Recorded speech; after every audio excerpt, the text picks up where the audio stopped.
Halo semuanya, perkenalkan nama saya Telonika Febrianti dari S1 Manajemen. Video ini dibuat untuk memenuhi tugas mata kuliah perilaku organisasi mengenai materi ketiga, yaitu motivasi kerja menggunakan struktur teori taksonomi Bloom. Langsung aja saya akan memulai dari level 1, yaitu mengingat. Di sini kita perlu mengenali perbedaan antara motivasi intrinsik dan ekstrinsik. Nah, kalau intrinsik itu dari dalam diri seperti kepuasan kerja.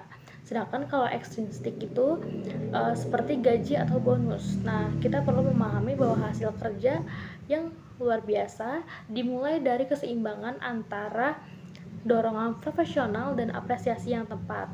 Dan level kedua yaitu kita perlu memahami bahwa motivasi setiap orang berbeda-beda. Misalnya ada yang termotivasi oleh tantangan dan juga ada yang termotivasi oleh keamanan kerja. Jadi perlu kita memahami bahwa motivasi bukan tentang satu cara untuk semua lingkungan produktivitasnya, tetapi menemukan apa yang benar-benar menggerakkan tiap individu. Dan selanjutnya level ketiga yaitu menerapkan. Jadi kita mempraktikkan teknik penetapan tepat sasaran yang jelas atau SMART goals untuk menjaga antusias kerja. Nah, kita perlu konsisten untuk menyepakati target yang terstruktur bagi diri saya maupun orang lain, sehingga setiap langkah kerja memiliki arahan dan gairah yang jelas. Dan selanjutnya level keempat yaitu menganalisis. Kita membedah faktor-faktor yang menyebabkan penurunan motivasi dalam sebuah proyek. Nah, kita perlu menganalisis kapan dan mengapa semangat tim mulai menurun sehingga bisa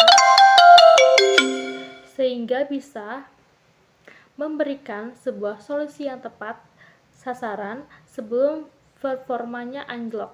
Nah, jadi kita harus peka gitu ya di saat motivasi kerja itu menurun, karena jika kita tidak peka, maka performa itu akan anjlok dan mereka jadi tidak semangat lagi.